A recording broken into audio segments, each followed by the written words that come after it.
Assalamualaikum warahmatullahi wabarakatuh.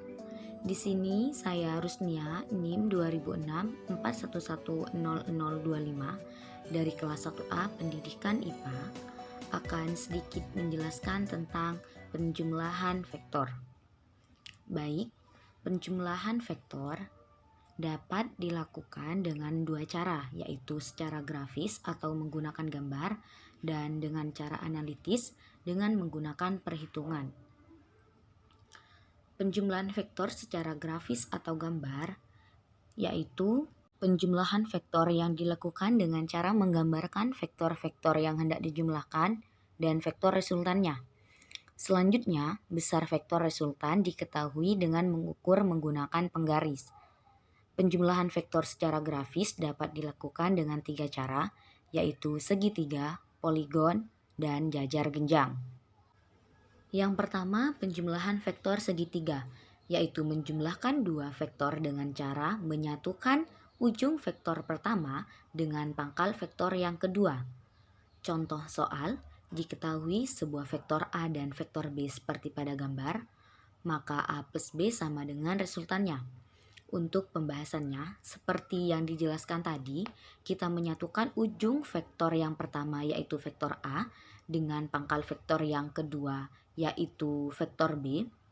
Langsung saja kita gambarkan vektor A, kemudian kita satukan ujung vektor A dengan pangkal vektor B. Maka resultannya dari pangkal vektor A sampai dengan ujung vektor B.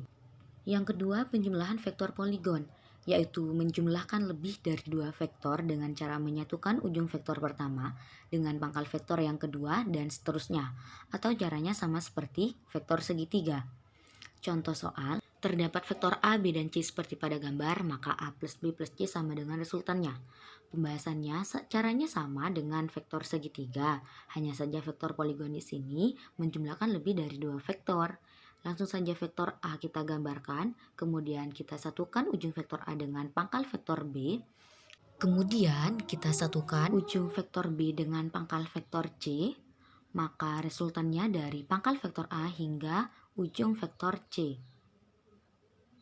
Ketiga, penjumlahan vektor jajar genjang, yaitu menjumlahkan dua vektor atau lebih dengan cara menyatukan pangkalnya. Contoh soal, terdapat vektor A, B, dan C seperti pada gambar, maka A plus B dan A plus B plus C sama dengan resultannya. Pembahasannya, untuk menjawab soal yang pertama, kita gambarkan vektor A terlebih dahulu, kemudian vektor B dengan cara menyatukan pangkalnya, kemudian kita tarik garis dari kedua vektor sebagai resultannya. Selanjutnya yang kedua, caranya sama dengan yang pertama, hanya saja resultan dari vektor A dan B di sini sebagai R1. Kemudian kita tambahkan C dari pusat tentunya ya. Kemudian tarik garis dari C dan R1 tadi sebagai resultannya. Oke, lanjut. Penjumlahan vektor secara analitik. Penjumlahan vektor dapat diuraikan menjadi dua buah vektor pada sumbu horizontal yaitu sumbu X dan sumbu vertikal atau sumbu Y.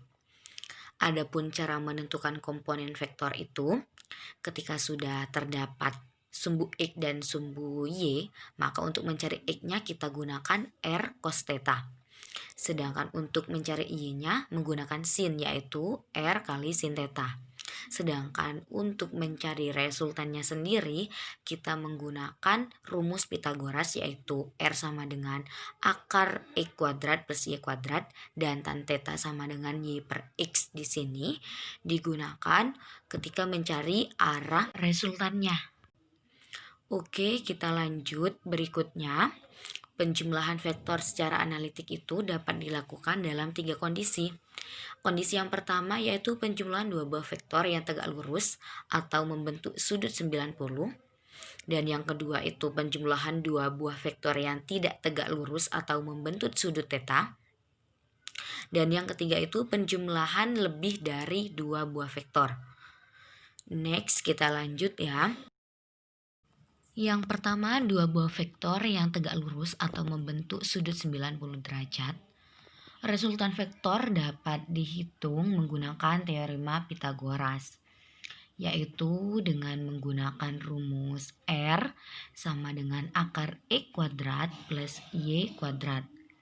Langsung saja contoh soal, sebuah gaya 4 Newton bergerak ke utara dan gaya lain sebesar 10 Newton bergerak ke barat, dilambangkan dengan vektor. Maka tentukan resultannya. Lanjut ke pembahasan. Untuk menjawab soal di sini kita gunakan rumus Pythagoras di atas. R sama dengan akar E kuadrat plus Y kuadrat, sehingga dapat dituliskan seperti ini. 10 Newton bergerak ke barat yaitu sama dengan X, dan 4 Newton bergerak utara sama dengan Y. Kemudian lanjut dihitung sehingga dapat dihasilkan R sama dengan 10,77 Newton.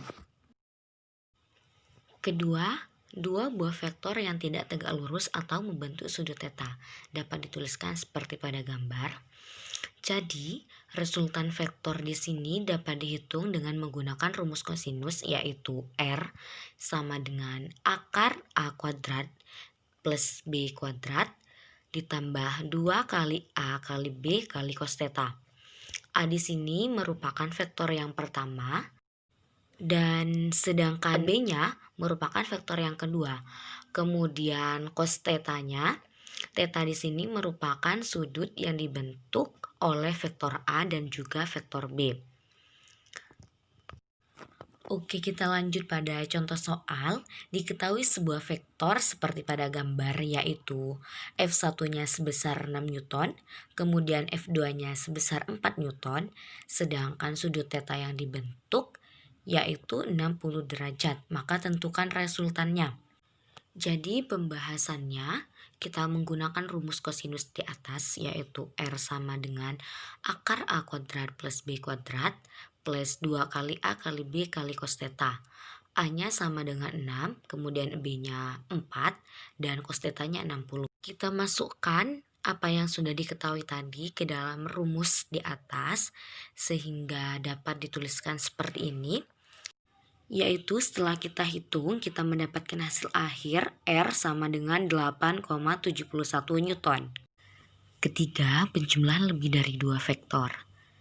Jika terdapat lebih dari dua buah vektor, maka harus diketahui terlebih dahulu resultan komponen X dan Y-nya, sehingga menjadi dua vektor yang tegak lurus, kemudian resultannya baru dapat dicari.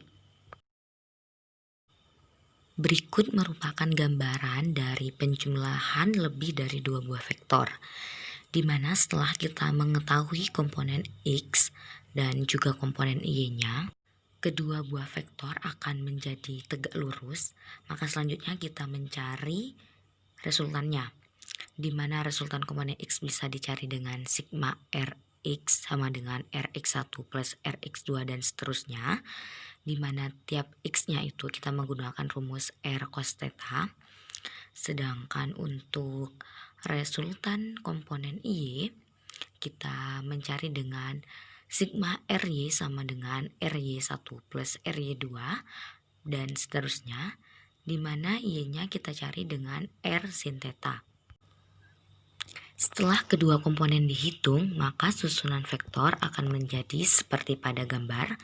Kemudian langkah selanjutnya kita mencari resultan akhir vektor dengan menggunakan rumus R sama dengan akar sigma Rx kuadrat plus sigma Ry kuadrat. Contoh soal, diketahui 3 buah vektor seperti pada gambar, maka berapakah resultan ketiga vektor tersebut? Pembahasan. Pertama, kita menguraikan semua vektor yang ada pada sumbu X dan Y. Untuk penguraian vektor F1 tidak perlu diuraikan karena sudah terletak pada sumbu X, dan F2 dan juga F3 perlu adanya penguraian. Setelah ditemukan nilainya, maka langkah selanjutnya kita menghitung resultan vektor pada sumbu X dan juga resultan vektor pada sumbu Y. Dan langkah yang terakhir, kita menghitung resultan vektor atau R dengan rumus akar sigma Fx kuadrat plus sigma Fy kuadrat. Setelah dimasukkan ke dalam rumus, maka menemukan hasil akhir R sama dengan 10 Newton. Sekian dan terima kasih. Wassalamualaikum warahmatullahi wabarakatuh.